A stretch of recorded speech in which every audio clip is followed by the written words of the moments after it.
Welcome to this week's episode of On Record PR, where we discuss the latest topics and insights that matter most to law firm leaders. I'm Jennifer Simpson Carr, and this morning I'm joined by my colleagues Leslie Richard and Izzy Horan. How are you this morning? Doing well, thank you. I'm good. So we are recording this episode to release on Monday, August 4th. For our listeners, if you joined us last week, Izzy and Leslie described the DigiMarCon conference 2025 that they attended in Brooklyn, which was an incredible overview of technology, digital, all things digital. And we talked a lot about novel uses of AI and how they could be applicable to law firms now to differentiate themselves and create a great deal of efficiency. And today we're going to dive into their SEO takeaways. So, Leslie and Izzy, very broad question just to get us started, but what were your top SEO takeaways from this incredible conference? I think that one of the big ones was the difference between optimizing for SEO versus GEO, or Generative Engine Optimization. So search engine optimization, generative engine optimization. And they are a little bit different, but I think if people haven't heard the term zero-click search yet, it's definitely here. Website traffic is anticipated to really drop. Organic traffic by, depending on who you're reading, anywhere from 18 to 30 some percent this year, because as the AI summaries become more and more detailed, accurate, helpful, people will have will have less and less need to click through to people's websites. So the topic of generative engine optimization, how do you get listed as a source in those AI summaries, particularly in Google, that was a big topic. And sort of to bucket it in sort of very broad, probably slightly oversimplified terms, but just to help our listeners get an entry point into this topic. SEO is kind of keyword driven. It's focused on conversion and lead gen, and it is focused on your website. Generative engine optimization is topic driven as opposed to keyword driven. It's multi-platform. So you're looking at content spread across a digital ecosystem as opposed to simply focused on your website. It is more of a brand play than it is a lead gen play. It is more work, and at this point, it's less reliable because it's an evolving technology. We don't know exactly how it's going to play out. And it changes quickly, right? It changes because it's constantly developing new responses based on the huge amounts of data that these language models are processing. It changes more quickly than SEO does. So it has its place, and I think that there's still a benefit to traditional SEO. In fact, I asked that question directly in some of the sessions. Is it still worth doing traditional SEO, particularly if you're in a very niche industry and you're doing brand marketing? And the answer is yes.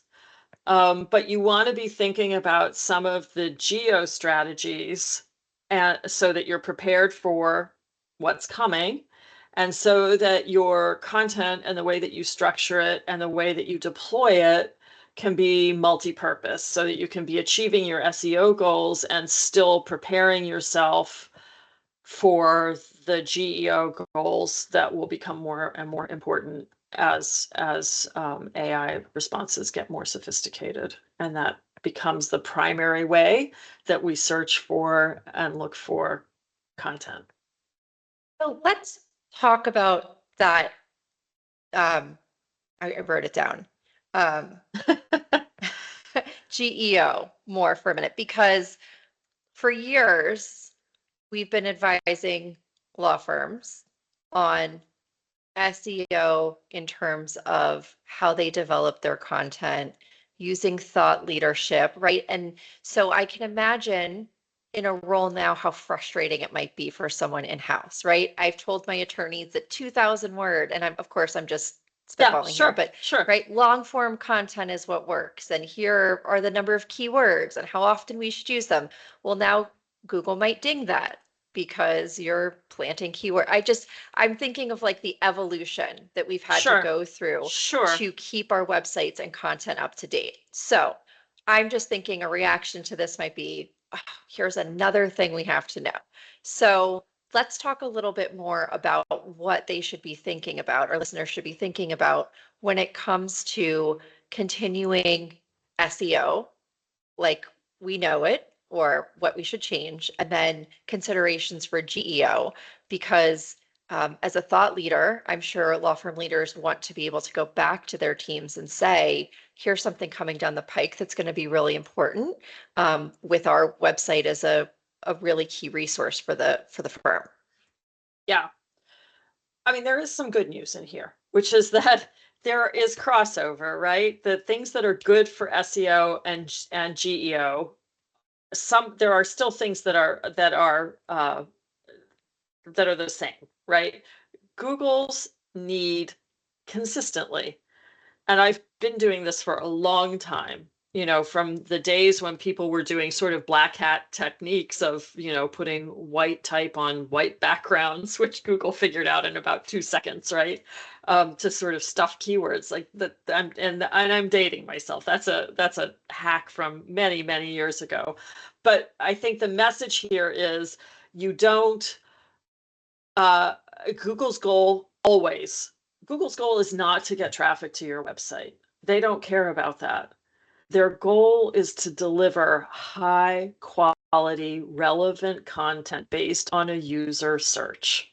So the importance of building your credibility and the importance of really providing unique, well-drafted, insightful content, that remains the same. What changes a little bit is some of the ways, for example, that we deploy. So in SEO, we really said duplicate content, really not a good thing. You want all the content on your website. Your website is kind of your hub. The website remains a really important hub, but it's now more important to distribute that content across other channels. So post your content to a LinkedIn newsletter, have long-term content on a Substack, do a lot of PR. And Mhm. I'm not saying this to be self-serving, but I'm saying it because trust factors are really, really important for GEO. And they're also really valuable for SEO. So when you've got a good link back to your site from a really high authority site like a Bloomberg, like an AP, like a Law 360, those backlinks are super valuable and they matter even more in GEO than they did in SEO. So building trust is super important. I mean, Izzy, what do you think about that in terms of building Yeah, trust? I mean, PR is one great way. What were some of the yeah. other ways that were mentioned? PR was definitely one of the top things that was talked about at the conference. Another thing was also with this omni-channel sort of outlook, using it was discussed last year at a similar conference, short form video across like social media Yes, platforms yes, was huge, which is not necessarily using like typed out keywords, but topics that were being spoken about. Those people more and more are using social media platforms as search engines as well. That content also feeds into GEO. Again, we saw how people are using Google Knowledge Panels to build authority. This is when you Google a well-known person or thing, and then it shows up first before the Google's AI like sort of autofills, summary. summarizes. There's a person, it's their birthday, it's their address, it's what they do, what they're known for, pictures of them. That is also pulled via AI. Um, and that also adds to your sort of authority and credibility, which is what other like engines are pulling from as well. And then you can also claim those Google panels and uh, just control what goes onto them. And they're different than snippets, right? They're different than featured snippets. They're different than a Google business profile. Google business profile is really based on your map, right? And your physical address. Whereas these knowledge panels are based on your kind of brand visibility in the digital space. Yeah. Yeah. These are also fueled via PR as well. So, we've talked about this on our podcast before, but there's the phrase, the EAT, which stands for expertise, authority, and trustworthiness. So that's really the framework that Google is using to identify who to pull from when it's generating those AI summaries. So, another thing is just structuring your content in a way that makes it easy for Google to understand that you are answering a specific question. So a piece of content that has a question and then an answer. Q&As are great for getting featured in these AI summaries. So, what fintech is most relevant for this industry? And then an answer to that is a useful way to structure content that can get picked up by geo. Yeah. There's also, I think people want to avoid this sort of like content cannibalization that can happen if you are using AI to create content, and that's then fueling the AI that is going to be then reading that content and disseminating it. There's sort of, it just becomes a sort of cannibalization cycle. So the people that don't use AI as like to create content are also going to be the ones that benefit from this geo. An SEO standpoint. Yeah, which is another, just again, points to the fact that if you are creating something that has a unique perspective, that is actually providing valuable information, and that is in depth. And this is where I think a lot of attorneys and law firms are really well positioned, because they do have expertise and they do have in-depth knowledge on certain topics. And they shouldn't be afraid to share that knowledge online, because that's what's going to increase their digital footprint, right? They have expertise. They can go down in the weeds. They can answer questions that haven't already been answered. And that's going to be content that becomes increasingly important. Right. So this makes a great case for attorneys and executives who maybe have been resistant to thought leadership. It sounds like it is more important than ever at this point. One of the key objections we hear is it's been covered already. And a quick response to that, just because I know it might be what people are thinking, is that just because someone else has covered it doesn't mean it's been seen by your audience, and doesn't mean they have the same perspective that you do. So yes. So I want to thank you both for joining us again, and I want to encourage our listeners to follow up with questions, because these topics are complex, they are nuanced, and there is a lot of information that is consistently changing. And I know Leslie and Izzy, for our team, you are the ones who stay on top of that. You're sometimes advising our teams weekly on what's changing, what we should be thinking about, how we should be communicating with our clients. So for our listeners, thank you for joining us. Send us your questions and topic ideas, podcast@onrecordpr.com. Please subscribe to the show and leave a review, and we will see you next week. Thanks. Nice to Thank see you. you. Take care. Bye. Bye. This episode is brought to you by Furia Rubel Communications, a public relations and marketing agency serving law firms and businesses worldwide.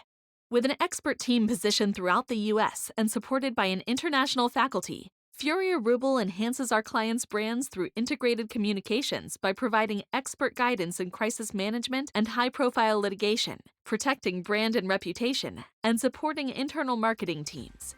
To learn more, visit furiarubel.com. On Record PR is produced by Jennifer Simpson Carr and Matt Henderson, with support from the team at Furia Rubel Communications. This episode is edited by Isabel Horan and Christian Yamula. Visit www.onrecordpr.com for resources and more information.